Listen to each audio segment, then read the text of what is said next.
முதலாளி, நான் tea குடிக்கிறதுக்கும் petrol diesel விலை உயரத்துக்கும் என்ன சம்பந்தம்? இந்த டீனா பெட்ரோல் டீசல் அப்போ சொல்றேன்டா. 1 லிட்டர் க்ரூட் ஆயிலுடைய அடக்க விலை 41 ரூபாய் 74 பைசா. ஒரு பேரல்ல 159 லிட்டர் க்ரூட் ஆயில் இருக்கும். அத பதப்படுத்தினாக்க நமக்கு 166 லிட்டர் பெட்ரோலியம் ப்ராடக்ட் கிடைக்கும். அதுல 79 litre petrol, 40 litre diesel, 16 litre மண்ணெண்ணெய், 7 லிட்டர் எல்பிஜி கேஸ், மீதி 24 லிட்டர் அதர் ப்ராடக்ட்ஸ். பிரிச்செடுத்த பெட்ரோலோட அடக்க விலை 1 லிட்டருக்கு 18 ரூபாய் 36 பைசா. அதோட டிரான்ஸ்போர்டேஷன் சார்ஜ் 1 லிட்டருக்கு 6 ரூபாய். ஏஜென்சி கமிஷன் 1 லிட்டருக்கு 1 ரூபாய் 5 பைசா. ஆக மொத்தம் 1 லிட்டர் பெட்ரோலோட விலை வெறும் 25 ரூபாய் 41 பைசா. ஆனா நாம 80 வரைக்கும் கொடுத்துதான் அதை வாங்குறோம். நீ குடிக்கிற டீக்கும் பெட்ரோல் டீசல் விலை ஏற்றத்துக்கும் என்ன சம்பந்தம்னு கேட்டியே? நீ குடிக்கிற டீல உள்ள சக்கரை, பால், டீ தூள் எல்லாமே அந்த விலையேறின பெட்ரோலையும் டீசலையும் போட்ட லாரியிலையும் வண்டியிலையும் தாண்டா வந்து இறங்குது. சோ அது விலையேறினா இதுவும் விலை ஏறும். மக்கள் வணக்கம். இன்னைக்கு ஈரானுக்கும் இஸ்ரேலுக்கும் இடையே போர் பதட்டம் ரொம்ப தீவிரமா போயிட்டு இருக்கு. அந்த சூழலை பார்த்தீங்கன்னா இப்போ இடைப்பட்ட காலத்தில் எல்பிஜி ரொம்ப தட்டுப்பாடாச்சு. நிறைய இடங்களில் கேஸ் கிடைக்கல, நிறைய கடைகள் மூடப்பட்டிருக்கு அப்படிங்கிற விஷயங்கள் எல்லாருக்குமே தெரியும். இதில் விவேக் சார் அவர்கள் பார்த்தீங்கன்னா அவருடைய படங்களில் ரொம்ப தெளிவாக சொல்லியிருக்காரு. இப்போ அதை கொஞ்சம் நம்ம டீட்டெயில்டாக பார்க்கலாம். இப்போ ஒரு நாட்டில் போர் நடக்கும்போது இங்கே ஏன் விலைவாசி ஏறுது, அங்க அந்த நாடும் இன்னொரு நாடும் ஒரு நாடு டு ஒரு நாடு சண்டை போட்டுக்கிறாங்க. அதனால சம்பந்தமே இல்லாம நம்ம நாட்டுக்கு ஏன் விலைவாசி ஏறுது அப்படிங்கிறது ரொம்ப முக்கியமான காரணம் என்ன பார்த்தீங்கன்னா, ஒரு நாட்டுல இருந்து ஒரு பொருளை வாங்குது, அது அந்த நாட்டுக்குள்ள சந்தைப்படுத்துறாங்க. அப்படிங்கிறது நிறைய பொருட்களை வாங்குவாங்க, இங்கிருந்து பொருட்களை ஏற்றுமதி பண்ணுவாங்க, இறக்குமதி பண்ணுவாங்க. இப்படி பல நாடுகள்ல இருந்து நிறைய பொருட்கள் ஒரு நாட்டில் அங்கே உள்ள சந்தைப்படுத்தி அந்த பொருட்களை மக்கள் எல்லாரும் பயன்படுத்திட்டு இருக்காங்க. இதில் முக்கியமாக இந்த நாட்டோட பொருளாதாரம் எங்கே இருக்குது அப்படின்னு பார்த்தீங்கன்னா, நாட்டோட பொருளாதாரம் இந்த கச்சா எண்ணெய், இந்த கச்சா எண்ணெயில் தான் இருக்குது. இந்த கச்சா எண்ணெயில் ஏன் இருக்குது அப்படிங்கிறது ரொம்ப முக்கியம். இந்த கச்சா எண்ணெய் தட்டுப்பாடு ஆச்சு அப்படின்னா என்ன ஆகும்னா, ஒட்டுமொத்த விலைவாசிகளும் அதிகமாகிடும். அப்படிங்கிறது இப்போ இந்த போரும் நம்ம ஜென்ரேஷனில் இந்த மாதிரியான ஒரு போரை நம்ம இப்போதான் முதல் முறை பார்க்கணும். இதுக்கு முன்னாடி முதல் உலக போர், 2ஆம் உலக போர், அதெல்லாம் பார்த்தீங்கன்னா நம்ம நம்மளோட ஜென்ரேஷனில் யாரும் பார்க்கல. இன்னைக்கு நம்ம ஜென்ரேஷனில் இந்த அளவுக்கு பயங்கரமான ஒரு சண்டையை நம்ம இப்போதான் நம்ம பார்க்குறோம். அப்படிங்கும்போது இந்த உக்ரைன் போர் கூட பெரிய லெவலில் தாக்கத்தை ஏற்படுத்தலை. ஆனால் இந்த போர் பார்த்தீங்கன்னா ஒட்டுமொத்த உலகத்தையே திரும்பி பார்க்க வச்சிருக்கு அப்படிங்கிறவங்க தான் இருக்குது. இதை அந்த நாட்டில் போர் நடந்துச்சுன்னா நம்ம நாட்டில் ஏன் விலைவாசி ஏறுது அப்படின்னா, இப்போ கச்சா எண்ணெய்ங்கிறது பெரும்பாலும் நம்ம நாட்டில் கிடைக்குது, ஆனால் பெருமளவில் கிடைக்கல, தேவையான அளவு கிடைக்கல. அதாவது குறைஞ்சபட்சம் தான் கிடைக்குது. ஒரு சில இடங்கள்ல குறைஞ்சபட்ச இடம் தான் கிடைக்குது. அப்போ ஒரு சில இடங்கள்ல கிடைக்கிற இடங்கள்ல எடுத்துட்டுறாங்க.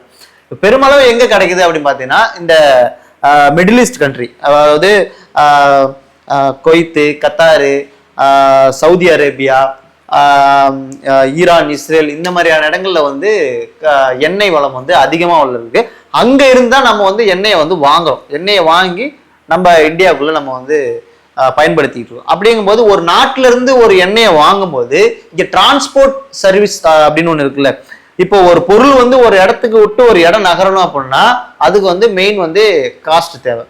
அப்படிங்கும்போது அந்த அந்த அந்த வாகனத்தை இயக்கிறதுக்கும் அங்க என்ன தேவைன்னா பெட்ரோல், டீசல், இந்த மாதிரி விஷயங்கள் தேவை. இப்போ நம்ம ஒரு நாட்டில இருந்து ஒரு எண்ணெயை வாங்குறோம்.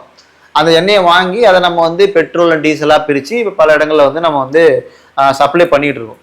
அப்படிங்கும்போது அந்த நாட்டில் எண்ணெய் அந்த நாட்டிலே கிடைக்கும் போது என்ன ஆகுதுன்னா, அந்த எண்ணெய் ரொம்ப சீப்பா கிடைக்கும் அவங்களுக்கு. அப்படிங்கும்போது ஒரு நாட்டோட பொருளாதாரமே எண்ணெயை நம்பிதான் இருக்கு. அப்படிங்கும்போது அந்த எண்ணெய் நம்மளுக்கு கம்மியா கிடைச்சிதுன்னா இங்க விலைவாசி கம்மியா இருக்கு. ஏன்னு சொல்றேன், நல்லா கேட்டுக்கங்க. இப்போ ஒரு நாட்டுக்கு இடையே போர் வரும்போது பார்த்தீங்கன்னா, இங்க இந்த கப்பல் டிரான்ஸ்போர்ட்லாம் பெரும்பாலும் நிறுத்திடுவாங்க. இந்த கப்பல் மூலியமா தான் நிறைய பொருட்கள் ஒரு நாடு டு ஒரு நாடு போகும். இந்த அதாவது ஃப்ளைட்ல ஃப்ளைட் டிரான்ஸ்போர்ட் பார்த்தீங்கன்னா ஓரளவு பெரும்பாலும் சின்ன சின்ன பொருட்கள் தான் கொண்டு வர முடியும். ஆனா பெரிய பொருளாதாரம் எங்க நடக்குது அப்படின்னு பார்த்தீங்கன்னா, பெரிய டிரான்ஸ்போர்ட் எங்க நடக்குது, கப்பல் வழியாக தான் நடக்குது. இப்போ ஒரு நாட்டுல இருந்து ஒரு பொருளை, காரு, பைக்கு, எலக்ட்ரானிக் பொருள், இப்படி எல்லா விஷயமும், எண்ணெய், இப்படி எல்லா விஷயமும் ஒரு கப்பல் மூலியமா தான் கொண்டு வராங்க. அப்போ ஒரு நாட்டுல வந்து ஒரு நாட்டுக்கு போர் நடக்கும் பாத்தீங்கன்னா இங்க வந்து எதனால இது பாதிக்கப்படுதுன்னா எல்லா நாட்டிலுமே டிரான்ஸ்போர்ட்டை நிறுத்திடுவாங்க. ஏன்னா வந்து இந்த நாடு தாக்கும் போது அவங்களுடைய கப்பல் வந்து சேதமாயிடும், அது மேல வந்து தாக்குறதுக்கான வாய்ப்புகள் நிறைய இருக்கிறதுனால நிறைய இடங்களை வந்து டிரான்ஸ்போர்ட்டை நிறுத்திடுவாங்க. இப்ப அந்த எண்ணெய் வந்து இங்க வந்துகிட்டு இருக்கிறதுனால மட்டும்தான் இந்த பொருளாதாரம் சரியான நிலையில் இருக்கு. எல்லாமே வாகனங்கள் போகுது வருது, எல்லாமே இந்த பெட்ரோல் டீசல் எல்லாமே கிடைக்குது. இப்ப அந்த கப்பல் வந்து இங்க வரல அப்படின்னா நம்மளுக்கு பெரிய பிரச்சனையாகும். இப்ப எப்படி வந்து விலைவாசி ஏறுது அப்படின்னா, இப்ப அந்த அந்த தட்டுப்பாடு ஆகும்போது பாத்தீங்கன்னா இப்ப இந்த எல்பிஜி கூட தட்டுப்பாடு ஆச்சு இல்லை. ஸோ அந்த மாதிரி இந்த பெட்ரோல் டீசல் தட்டுப்பாடு ஆச்சு அப்படின்னா இங்க வந்து இருக்கிற ஸ்டாக், அதாவது ஒரு ஸ்டாக்கு டிமாண்ட் ஆகும்போது அதோடைய விலை வந்து ஏறுது. ஃபார் எக்ஸாம்பிள் நம்மள்ட்ட வந்து ஒரு 10 பொருள் இந்த மாதிரி ஒரு ஐபேட், ஒரு நல்ல ஐபேட் 10 பொருள் தான் என்கிட்ட இருக்கு, நான் ஒரு நல்ல விலையில நான் கொடுக்குறேங்கும் போது இதை வந்து மக்கள் முட்டி மோதிக்கிட்டு வாங்குவாங்க. அது தேவை இருந்துச்சுன்னா முட்டி மோடி வாங்குவாங்க. அப்போ அந்த 10 பொருள்ல வந்து எனக்கு ஒரு 7 பொருள் வித்துருச்சு, மீதி என்கிட்ட இருக்கிறது 3 பொருள் தான், அதுக்கு மேல என்கிட்ட ஸ்டாக்கே கிடையாது அப்படின்னா இந்த 3 பொருளுக்கு நான் வைக்கிறது தான் வேலை. அதுக்கு கஸ்டமர்ஸ் அதிகமா நிற்கும் போது நான் வைக்கிறது தான் வேலை. அப்போ வந்து இந்த ஐபேட் நான் 40,000 ஐபேடை நான் எனக்கு 80,000 ரூபாய்க்கு நான் சொன்னாலும் வாங்கக்கூடிய சூழல் அங்கே உருவாயிடும். அப்படிங்கும்போது ஒரு எக்ஸாம்பிள் சொல்றேன். அப்போ அத்தியாவசிய பொருள் இது, இந்த ஐபேடுங்கிறது நமக்கு அத்தியாவசியம் கிடையாது. அப்போ அத்தியாவசிய பொருள் வந்து டிமாண்ட் ஆச்சுன்னா என்ன ஆகும், டிமாண்ட் சப்ளை ஆச்சுன்னா என்ன ஆகும்னா அதனுடைய விலை வந்து கூடுதலாகும். அப்போ ஃபார் எக்ஸாம்பிள் கோயம்புத்தூர்ல விளையிற காய்கறி கோயம்பேடு மார்க்கெட்டுக்கு வரணும்னா அதுக்கு டிரான்ஸ்போர்ட் வசதி தேவை. அந்த டிரான்ஸ்போர்ட்டுக்கு என்ன தேவை பார்த்தீங்கன்னா பெட்ரோல், டீசல், நம்ம ஹைவேஸ் யூஸ் பண்றோம், அப்ப டோலுக்கு பே பண்ணணும், இப்படிங்கிற நிறைய விஷயங்கள் இருக்கு. அப்போ ஒரு பொருள் ஒரு இடத்துல இருந்து ஒரு இடம் நகர்றதுக்கு அங்க என்ன தேவைப்படுதுன்னா டிரான்ஸ்போர்ட் தேவைப்படுது. அந்த வாகனம் இயங்குறதுக்கு என்ன தேவைப்படுது, ஆயில், பெட்ரோல், டீசல் இது தேவைப்படுது. இப்ப இந்த பெட்ரோல் டீசல் தட்டுப்பாடு ஆகும்போது என்ன ஆகும்னா பெட்ரோலுடைய விலைவாசி ஏறும். பெட்ரோல் விலைவாசி ஏறினா என்ன ஆகுனா டிரான்ஸ்போர்ட்டோட சார்ஜஸும் ஏறும். அப்போ கோயம்புத்தூர்ல விளையிற அந்த தக்காளி 1 கிலோ தக்காளி 10 ரூபாய்க்கு விவசாயி கொடுக்குறாங்க அப்படின்னா அந்த 10 ரூபாய்க்கு வாங்கி அந்த தக்காளியை இங்க இருந்து கோயம்பேடு மார்க்கெட்டுக்கு ஏத்திட்டு வந்த இடைத்தரகருக்கு கிட்டத்தட்ட 20,000 இருந்து 30,000 வரை செலவாகுது ஒரு லோடுக்கு. இப்போ நார்மலா ஒரு சின்ன லாரி வைக்கிறாங்க அப்படின்னா ஒரு 30,000 வரை செலவாகுது. அப்படிங்கும் போது ஒவ்வொரு லோடுக்கும் 30,000ங்கும் போது அதோட விலை கூடுதலாகுது. அப்போ இந்த இடைத்தரகர் டிரான்ஸ்போர்ட்டுக்கு செலவு பண்ற அந்த தொகையை எங்க வைப்பாங்கன்னா இந்த கோயம்பேடு மார்க்கெட்ல சேல் பண்றாங்கல்ல அவங்க கிட்ட சேர்த்து வைப்பாங்க. அப்போ அங்க 10 ரூபாய்க்கு வாங்குற அந்த தக்காளி ஒரு விவசாயி 10 ரூபாய்க்கு விலைய வச்சு விற்கிற அந்த தக்காளி கோயம்பேடு மார்க்கெட்டுக்குள்ள வர்றதுக்குள்ள 30 ரூபாயா மாறிடுது. கிட்டத்தட்ட ஒரு கிலோவுக்கு 20 ரூபாய் கிட்ட ஏறிடுது. அப்படிங்கும் போது 20 ரூபாய்க்கு இங்க சில்லறை வியாபாரி இந்த மார்க்கெட்ல இருந்து தக்காளியை வாங்கிட்டு போயிட்டு நுகர்வோர் அதாவது கஸ்டமர்கிட்ட கொடுக்கும்போது பாத்தீங்கன்னா அவரு ஒரு கிலோவுக்கு 3 ரூபாய் 2 ரூபாய் 4 ரூபாய் அதிகபட்சம் 5 ரூபாய் 10 ரூபாய் அந்த மாதிரி வச்சு விற்கிறாங்க. அப்போ அதிகபட்சம் பாத்தீங்கன்னா ஒரு 10 ரூபாய் வரை விற்கிறாங்க. 30 ரூபாய்க்கு வாங்கி 40 ரூபாய் வரை விற்கிறாங்க. இப்ப 40 ரூபாய்க்கு இந்த கஸ்டமர்கிட்ட போகும்போது மக்கள்கிட்ட போகும்போது என்ன ஆகுதுன்னா 40 ரூபாயா மாறிடுது. 10 ரூபாய்க்கு விலை வைக்கிற தக்காளி மக்கள்கிட்ட போகும்போது என்ன ஆகுதுன்னா 40 ரூபாயா மாறிடுது. அப்போ இங்க எது வந்து இந்த விலைவாசியை ஏத்துதுன்னு பாத்தீங்கன்னா டிரான்ஸ்போர்ட், இந்த டிரான்ஸ்போர்ட்டோட செலவு தான் ஏறுது. அப்படிங்கும் போது இப்போ நார்மலா நம்மளுக்கு வந்து பெட்ரோல் டீசல் எல்லாமே கிடைச்சிக்கிட்டு இருக்கு. அப்படிங்கிற பட்சத்துல கிடைக்காம தட்டுப்பாடு ஆச்சு அப்படின்னா அந்த பெட்ரோல் டீசலோட விலை ஏறும். பெட்ரோல் டீசலோட விலை ஏறுச்சுன்னா 30,000 ரூபாய் கேட்கிற இடத்துல டிரான்ஸ்போர்ட் 50,000 ரூபாய் கேட்பாங்க. 50,000 ரூபாய் கேட்டா என்ன ஆகும் அப்படின்னா இங்க 30 ரூபாய்க்கு கொடுக்க வேண்டிய இடத்துல 50 ரூபாய்க்கு கொடுப்பாங்க.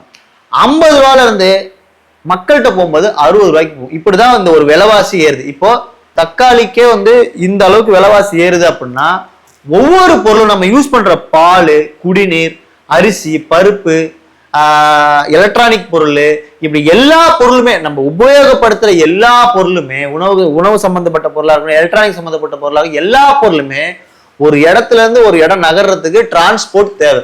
அந்த டிரான்ஸ்போர்ட்டுக்கு என்ன தேவைன்னா பெட்ரோல் டீசல், அந்த ஆயில் தேவை. ஸோ பெட்ரோல் டீசல் டிமாண்ட் ஆச்சுன்னா அதனுடைய விலை ஏறும், இந்த டிமாண்ட் சப்ளை ஆச்சுன்னா அதோட விலை ஏறும். அதே மாதிரி மக்கள் யூஸ் பண்ற எல்லா பொருளையும் விலை ஏறும்.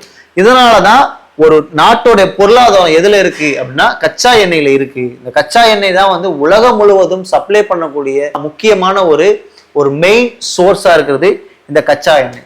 ஒரு நாடு விட்டு ஒரு நாடு கப்பல் போறதா இருக்கட்டும், ஒரு ஃப்ளைட்டு பறக்கிறதா இருக்கட்டும், எல்லாத்துக்குமே இந்த ஆயில் தான் தேவை, இந்த ஆயில் தான் பயன்படுது. அதனால தான் இந்த உலகத்தோட பொருளாதாரம் எல்லாமே கச்சா எண்ணெயில் இருக்கு அப்படிங்கிறத சொல்றாங்க. ஸோ இதான் ஒரு நாட்டில் போர் நடந்துச்சுன்னா ஏன் இங்க விலைவாசி ஏறுது, காரணம் என்னன்னா அங்க உள்ள அந்த டிரான்ஸ்போர்ட் வசதிகள் நடக்காது, எல்லா இடத்துலையுமே கட் பண்ணிடுவாங்க, இருக்கிற பொருளை வச்சு மக்களுக்கு கொடுக்கணும். அப்போ டிமாண்ட் சப்ளை ஆகும். அந்த டிமாண்ட் சப்ளை ஆகும்போது பார்த்தீங்கன்னா அந்த பொருளோட விலை ஏறுது. இதில் வந்து உங்களுக்கு ஏதாவது ஒரு தெளிவு கிடைச்சிச்சு அப்படின்னா கீழே கமெண்ட் பாக்ஸில் கமெண்ட் பண்ணுங்க.